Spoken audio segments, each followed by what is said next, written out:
Hi, Reddit. My name is Kevin Anderson. I'm 44 years old. I live in Portland, Oregon. 3 years ago, I was the happiest idiot within a radius of 3,000 miles. Today, I own the company I took from the man who fucked my wife. I live in the house that belonged to his family for 3 generations. I sleep in the bed where he was conceived. I watch the sunset over the Willamette River from windows he washed as a kid, punished for getting D's in algebra. And every morning I wake up thinking, it's still not enough.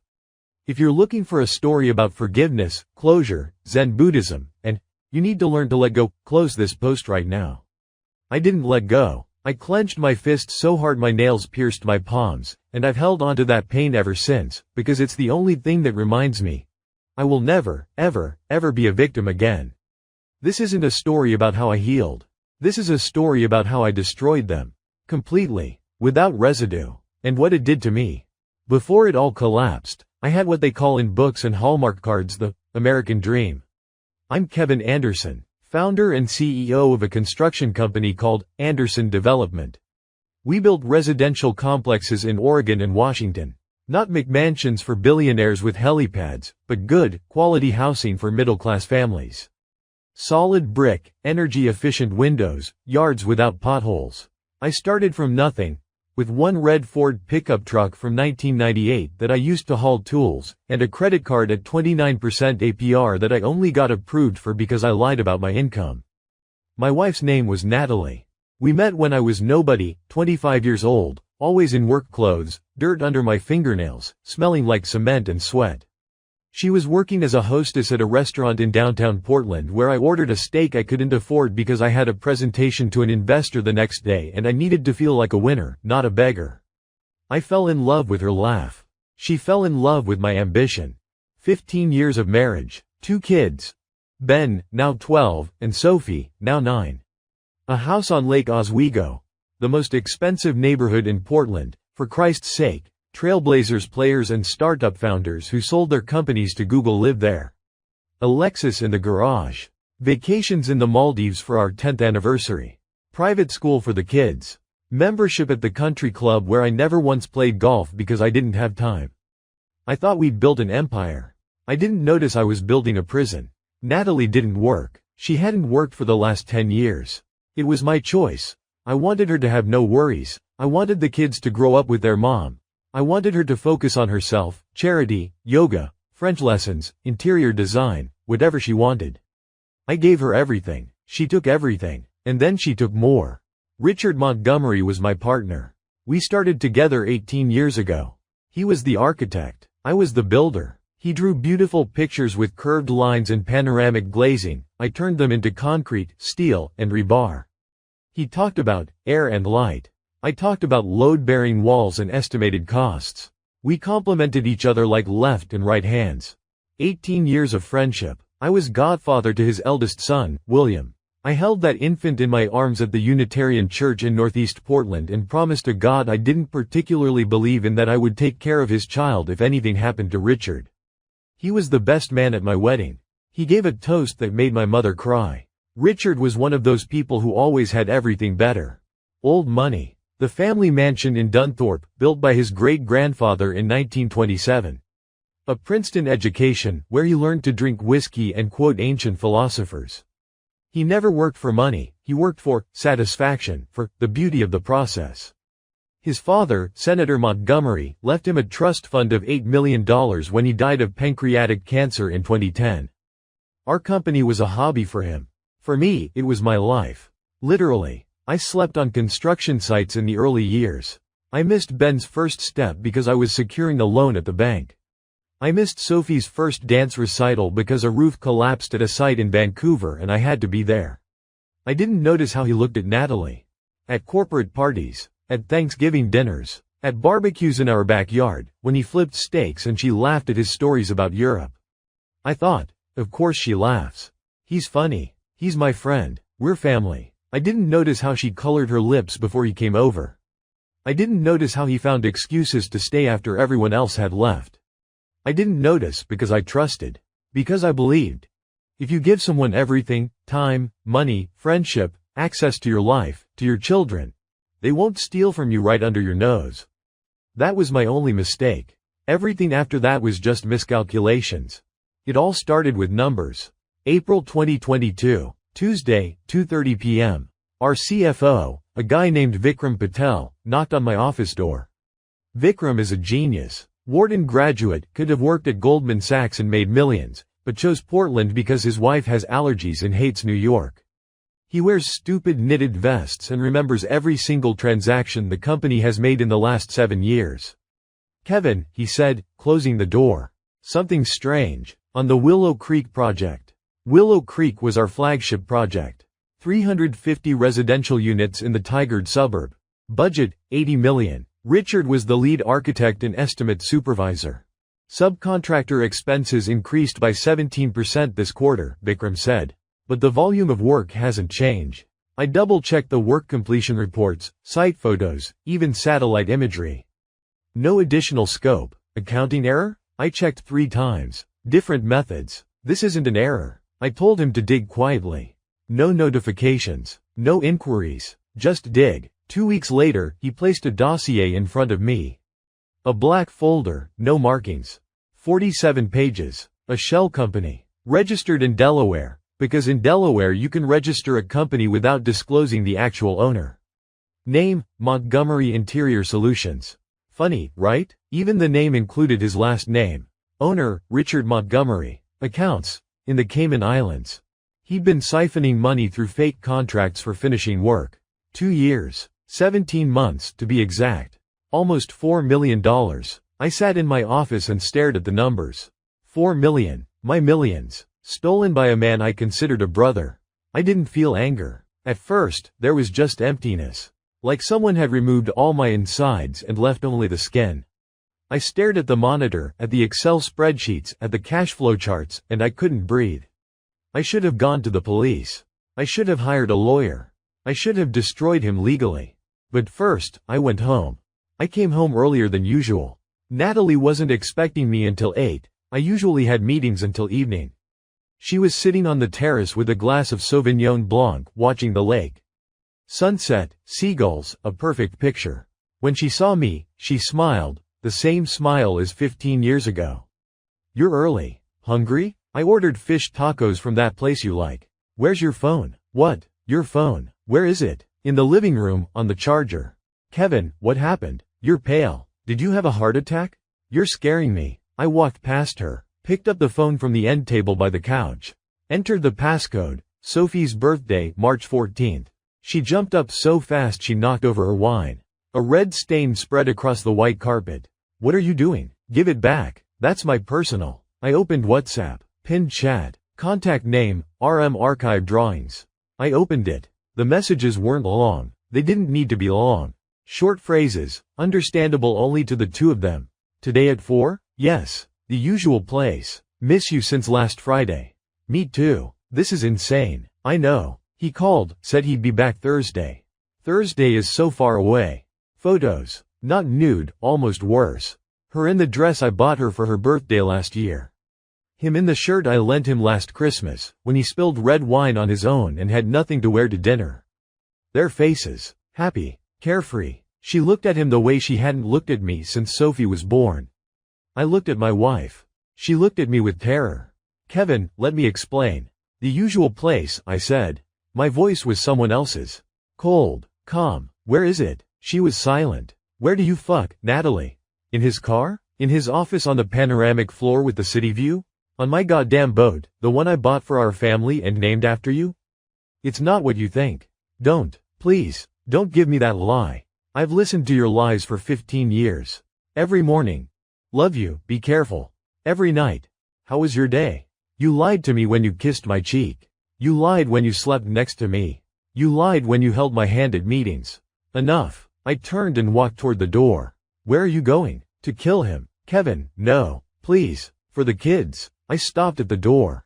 Kids. Ben. Sophie. I remembered their faces. Ben wanted new sneakers. Sophie wanted me to come to her concert. For the kids, I said without turning around. I won't kill him today. Silence. I heard her ragged breathing. Thank you. But I swear to God, Natalie. I swear on everything I have left. By the time I'm done, he'll be begging for death. And you'll watch him crawl. I walked out. The door slammed. Gus, our golden retriever, looked at me with confusion. I got in my car and drove. I didn't know where I was going.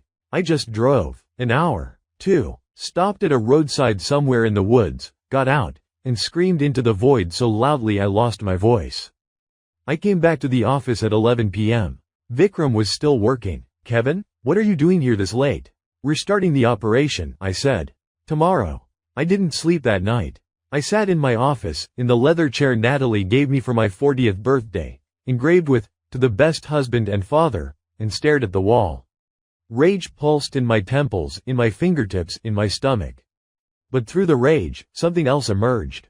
Cold, clear, surgical. I wasn't a boxer. I wasn't a soldier. I didn't know how to fight, how to shoot, how to inflict physical pain. I was a builder. Builders don't hit their fingers with hammers. Builders calculate loads, study material properties, watch the weather, wait for the concrete to cure. I walked to the safe and took out Vikram's black folder. $4 million. Fraud, money laundering, fake subcontractors, forged signatures, falsified reports. It was enough to send Richard to federal prison for 5 to 7 years. Title 18, Section 1343, Wire Fraud. Section 1956, Money Laundering. Prosecutors love cases like this. But prison is a state-funded boarding school with 3 meals a day, a library, and the option to watch TV in the evenings. Prison isn't suffering. Prison is a pause. He'd be out in 4 years with good behavior, write a book, give lectures at business schools about how he paid his debt. I wanted him to lose everything. Name, reputation, money, family, future, dignity, the right to look at himself in the mirror without disgust. I wanted him to wake up one morning and realize, the day he first touched my wife was the last day of his real life. Everything after that was just agony. Extended, excruciating, inescapable agony. I closed the folder. At 5:47 a.m., I dialed Helen Voss's number. Helen Voss is the scariest person I've ever met. She's 52. She wears impeccable graphite-colored suits and frameless glasses. Her hair is silver, and she never dyes it. Her voice contains not a single unnecessary decibel. She specializes in corporate litigation and looks like she could make Satan's lawyers sign a settlement unfavorable to hell. I hired her 3 days after I found Natalie's phone. "Mr. Anderson," she said, opening the folder. "You have 2 options. I'm listening. Option 1 is criminal prosecution. You go to the DA, provide evidence. They arrest Mr. Montgomery. The company ends up in the newspapers. Contracts freeze. Reputation collapses. Banks reconsider credit lines. You lose at least a year, more likely 2. And roughly half your business value. Your clients don't like scandal.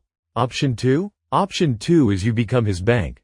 Explain. He stole $4 million, but he needs more. People who steal once don't stop. It's like a drug. At first, it seems like a one-time solution to a problem. Then it becomes a habit. Then a lifestyle. And I'm supposed to let him steal more? You're supposed to extend him credit. Expand his authority. Compliment his initiative. Pretend you notice nothing. Every dollar he steals becomes another brick in the wall that will bury him. How long will this take? Done correctly, 2 years. Maybe 3. The more he steals, the longer the sentence. Federal judges don't like it when you launder money in the Caymans. I looked out the window. Rain. Portland, April. I agree. You understand the terms? You'll live with this man, work with him, smile at him.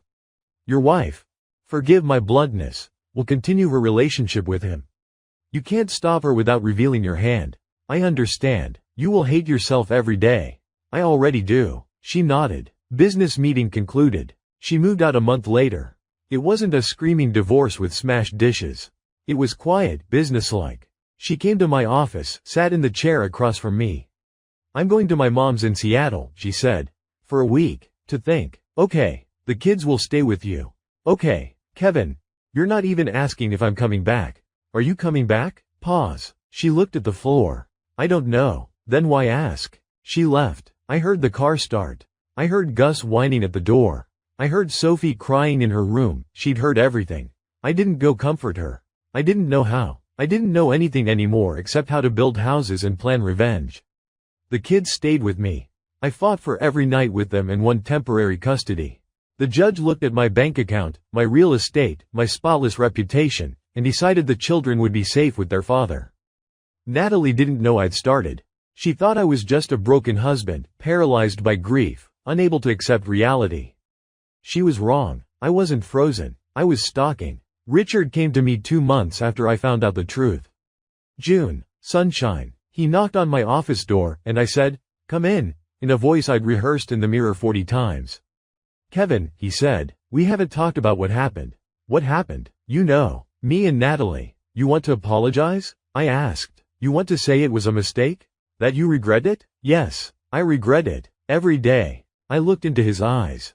18 years of friendship. I'd seen his son on his first day of school. William was crying, and Richard didn't know what to do. And I hugged the boy and said, "Daddies get scared too, they just don't show it." I held his father when he was dying of cancer in hospice, listening to the old man deliriously mutter about Vietnam. "I know," I said. "I was angry. The first few weeks I wanted to kill you with my bare hands." He paled. "But I can't lose the company too. I need you here. The projects, the clients, you're half of Anderson Development. I'm not saying we're friends again. I'm not saying I've forgiven you. I'm saying we work together. Because I don't have a choice."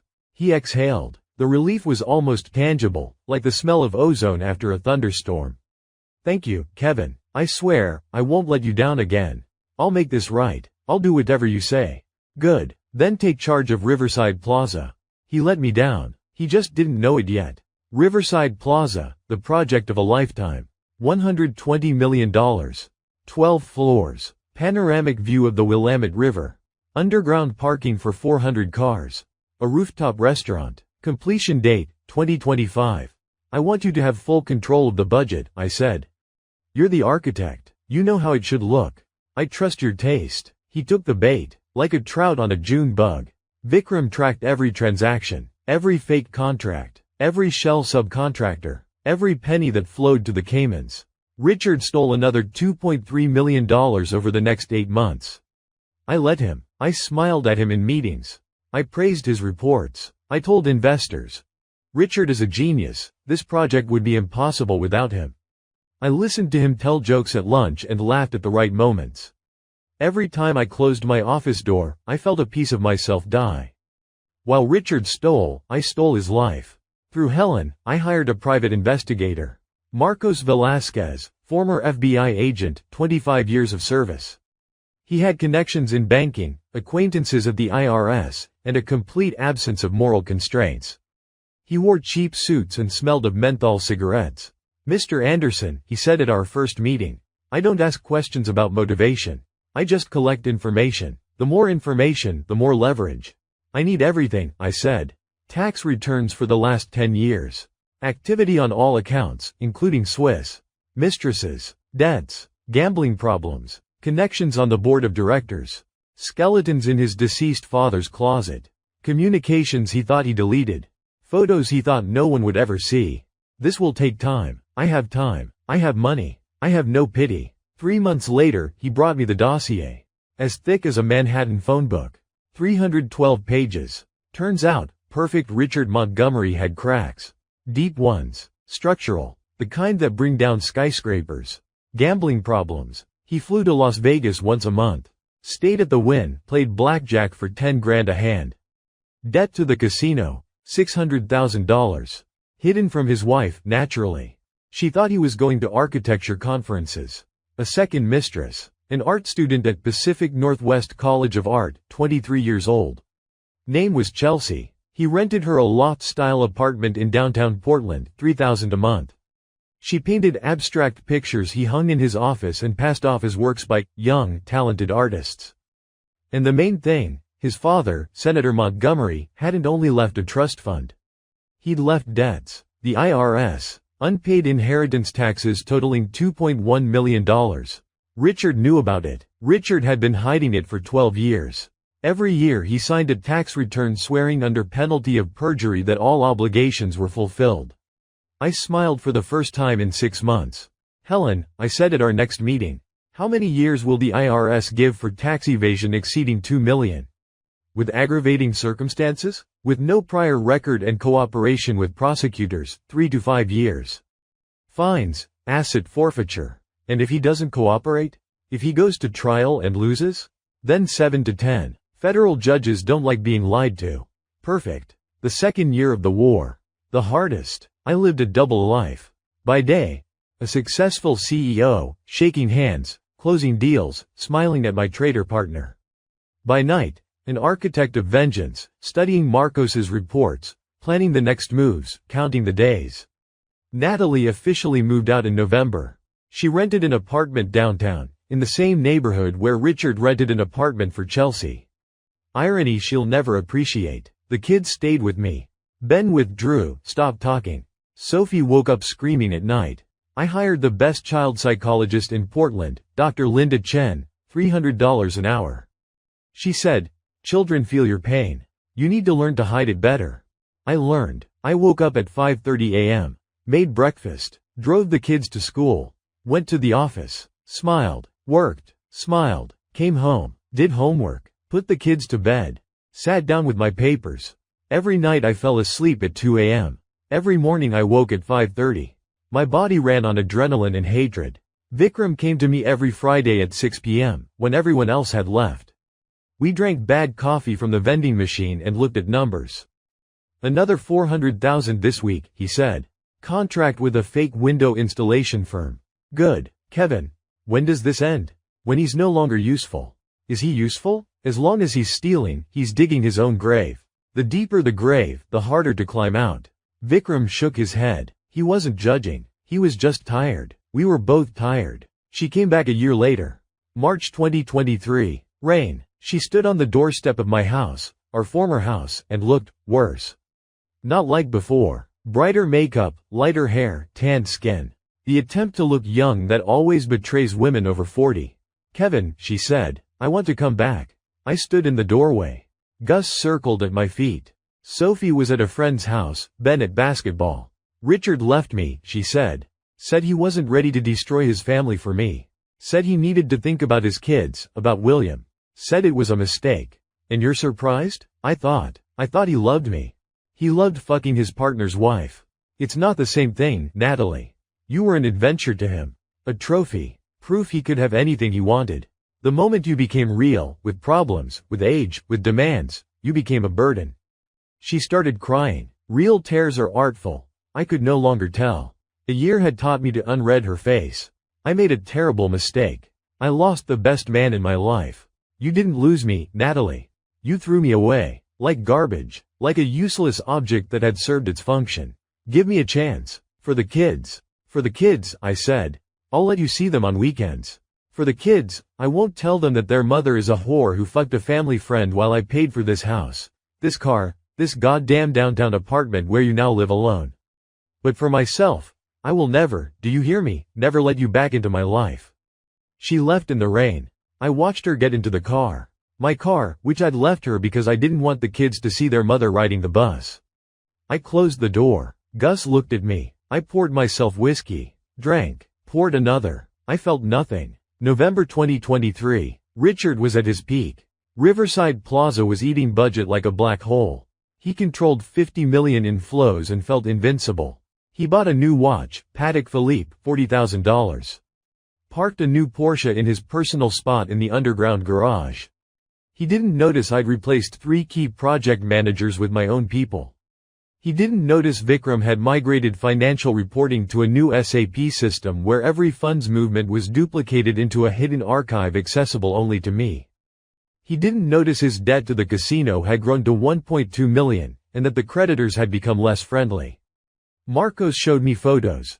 2 guys in leather jackets waiting for him outside the office. Richard went pale, said something, got in his car and drove away.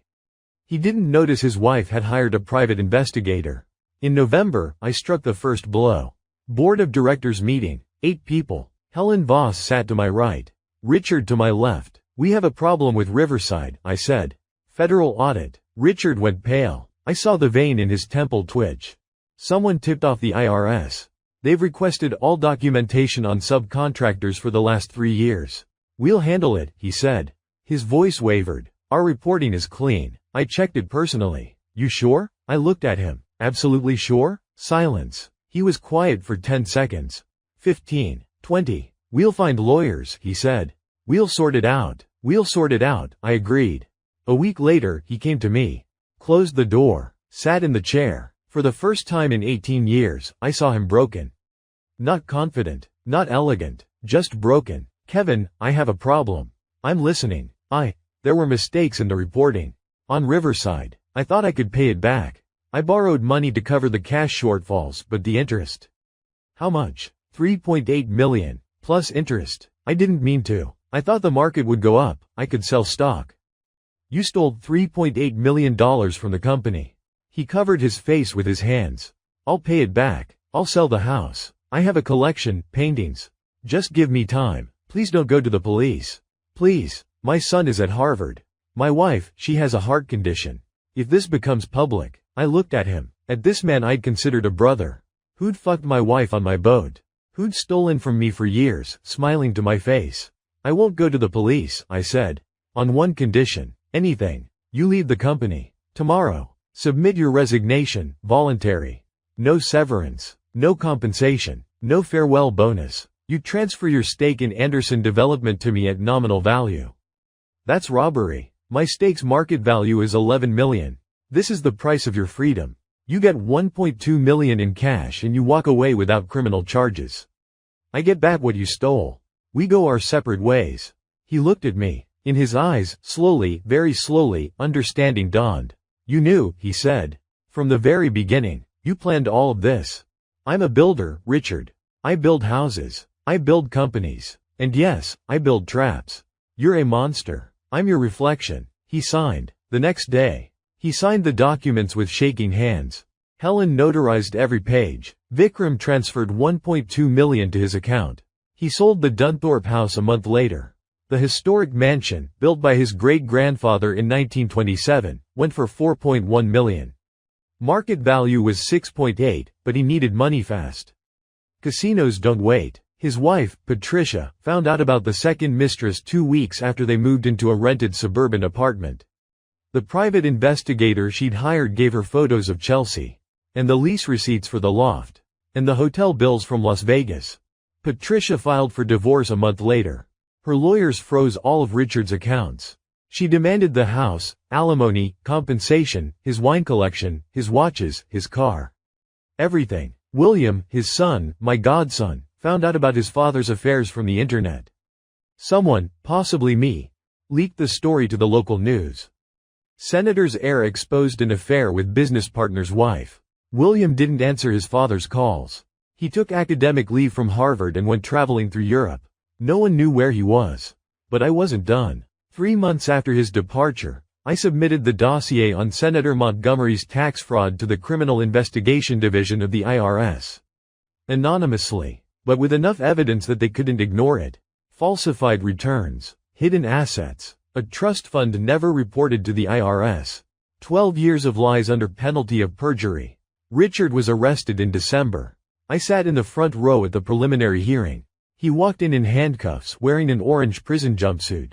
Thin, unshaven, eyes empty. He looked at me. I looked at him. Why? He asked quietly, so the marshals wouldn't hear. You already took everything. The company, the house, the money. You won. You took my wife. You took my friendship. You took my faith in people. You took 18 years of my life that I thought were real and turned them into lies. I took your money. I took your house. I took your family. I took your freedom. Are we even now? I leaned closer. No, I said. Now we're just beginning. The judge set bail at 2 million. Patricia refused to pay. His mother, 82 years old, put up the money against her house in Palm Springs. He was released on house arrest, awaiting trial in a rented studio on the outskirts. No job, no family, no future. She came to me a week after Richard's arrest. February 2024. Snow. Rare for Portland. You did this, she said. Not a question. A statement. Yes. You destroyed his life. I protected my company from a thief. Everything else, his karma. His choices. His consequences. You've changed, Kevin. You've become. I don't recognize you. No. You just never knew me. You knew a version. The convenient, predictable, safe version of a husband who pays the bills and doesn't ask questions. She sat across from me. Aged. Tired. Alone. The beauty I'd built an empire for had withered. Dark circles under her eyes. Dull hair. I filed for divorce, she said. My lawyer said I have no chance at alimony. Because of the infidelity. In Oregon, it matters. I know. I consulted Helen. Will you fight me? No. I'll give you enough so you don't starve. For the kids, you'll get $3,000 a month. That covers rent, food, insurance. But you won't get a cent more than that. Not the house. Not the savings. Not the future. I understand. You understand? Do you really understand what you did? I destroyed our family. You destroyed a family I spent 15 years building. Every day. Every brick. I woke up at 5 a.m. while you were still sleeping. I worked weekends while you took the kids to the park. I missed school plays and birthdays because I was paying the bills for the house where you drank wine with my partner and planned how you'd fuck him on my boat. I didn't ask you to work so much. You didn't ask, but you didn't stop me either. You took, always just took, and when that wasn't enough, you took him. You took my trust and turned it into a weapon against me. She cried. I'm sorry. I know, but it's not enough. She left. Snow fell on her coat. I closed the door. Today, November 2025, I'm sitting in an office that once belonged to Richard's father. The Dunthorpe house. 6 bedrooms, 8 bathrooms, a library with a fireplace, a wine cellar for 500 bottles, a view of the Willamette River. I bought it at auction for $3.2 million, half its market value. Patricia was desperate. She needed money for lawyers. I sleep in the bed where Richard was conceived. I don't know why I did that. Maybe to erase his presence from this house. Maybe to replace him with myself. Maybe to remember, every night when I close my eyes, that revenge is a process, not a result. Richard Montgomery is in federal prison in Sheridan, Oregon, 4 more years. Then deportation proceedings. He has dual citizenship, US and UK. If he's deported, he can never come back. His son William doesn't speak to him. His ex-wife remarried a dentist and moved to Arizona. Natalie lives in a suburban apartment. I see her every Wednesday and every other weekend when we exchange the kids. We talk about the weather, about Ben's grades, about Sophie needing new swim goggles. We don't talk about the past. The past is a minefield neither of us dares to walk. The kids are okay. Not because I'm a good father. Because children are incredibly resilient. They're like young grass growing through asphalt. Ben is 15. He plays basketball for his school team. He has a girlfriend, Mia. She wears funny red-framed glasses. Sophie is 12. She draws comics and wants to be an illustrator. They love me. They love her. They've learned to live in 2 houses, with 2 versions of their parents. And me? I finished Riverside Plaza. The project delivered on schedule. The company is worth 3 times what it was 3 years ago. I hired new architects, a new team. I changed the name. It's Anderson Group now. I removed Montgomery's name from all documents, all buildings, all contracts. Like he never existed. I won. So why do I wake up at 3 a.m. every night and stare at the ceiling? Why do I feel nothing but weight? Revenge isn't champagne on the ruins of your enemy. Revenge is going to sleep a victor and waking up with the same face in the mirror that you hate. I destroyed them. I took everything. I was patient, intelligent, merciless. I planned every detail, anticipated every objection, outplayed them on every board. And you know what? It didn't give me back my wife. It didn't give me back my friend. It didn't give me back 18 years I spent on people who betrayed me at the first opportunity. Revenge isn't healing. Revenge is a slow poison you prepare for your enemy, but in the end, you drink it yourself. Drop by drop, year by year, I looked into Richard's eyes in the courtroom. I thought I'd see triumph. I saw only emptiness. 2 middle-aged men, destroying each other over a woman who wasn't worth half this pain. I haven't forgiven. I will never forgive. But I'm beginning to understand that revenge is a cage. You build it for someone else, then find yourself locked inside it. No key. Bars of your own making. And you'll sit in that cage until the end of your days, counting old grievances like rosary beads. It's 4:17 a.m. I'm writing this on the terrace of my new house. Gus. Yes, I got another dog, another golden retriever, named him Gus II, is sleeping at my feet. Old Gus died last year. Old age. I held his head in my lap while the vet gave the injection. I cried for the first time in 3 years. Lake Oswego glitters in the moonlight. Silence. The kind of silence where you can hear the walls aging. Tomorrow is Saturday. I promised Sophie I'd take her to the art museum. There's an exhibition of children's book illustrators. Ben said he wants to try golf. I bought us memberships at the country club, the same one where Richard once taught me how to hold a club. Now I play alone. Life goes on. I don't know if I had a choice. I don't know if I could have done things differently. Forgive, forget, start over with Natalie, pretend nothing happened. I only know that revenge is a full-time job. 24/7, no vacations, no sick days. And when the job is done, you're left alone in an empty workshop. Tools laid out, machines turned off, lights extinguished. And you stand in the silence, not knowing how to fill the morning. Today Ben asked me. We were sitting in the kitchen. I was making eggs. He was drinking orange juice. 15 years old, almost an adult. He shaves now. He's taller than me. Dad, he said, can I ask you something personal? Sure. Are you happy? I flipped the egg. The pan sizzled. Why do you ask? You work a lot. You don't have friends. You don't date. Mom says you haven't been on a single date since you split up. Mom talks too much. Dad, I'm serious. I turned off the stove. Turned to face him. I don't know, I said. Honestly, I don't know if I'm happy. I know I'm not unhappy. I just live. Is that normal? I don't know. Maybe. Adult life is rarely black and white. Most of the time we live in the gray zone. Do you regret it? Regret what? What happened? The divorce. Everything. I looked at my son. At his serious eyes. At the scar above his eyebrow. He fell off his bike at 7. I regret not seeing, I said. Not noticing how your mom was fading. Thinking money and a house were enough. Stopping being a husband and becoming just an ATM. It's not your fault she cheated. No, but it's my fault I stopped being the man she married. He nodded. Teenagers understand everything. They just don't show it. Will you ever forgive her?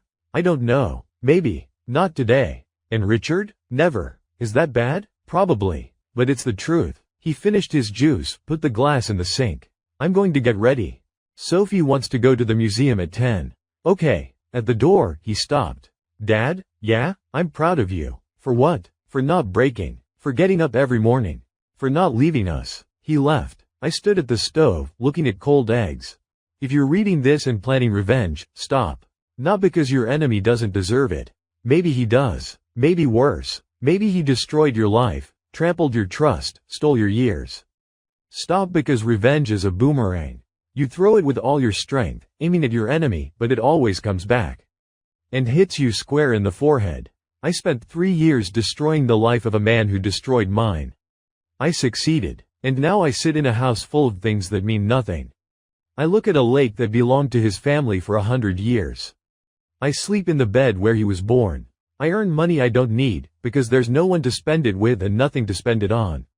I won the war. I lost myself. UPD. 6 months later. April 2026. Today Sophie asked, Dad, will you ever love again? I've been thinking about that question all week. Yesterday, for the first time in 3 years, I asked a woman out for coffee. Her name is Linda. She's an architect, works for a competing firm. We met at an industry conference, talked about new building codes and energy efficiency. She laughed at my stupid jokes. I didn't ask her for a second date. But I thought about it. For the first time in a long time, I thought about the future not as a continuation of war, but as something else. Maybe someday. Maybe I'll learn to trust again. Maybe I'll stop seeing a potential traitor in every woman.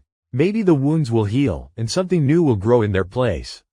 Maybe. For now, I just live. Wake up at 6, make coffee, wake the kids, go to the construction site.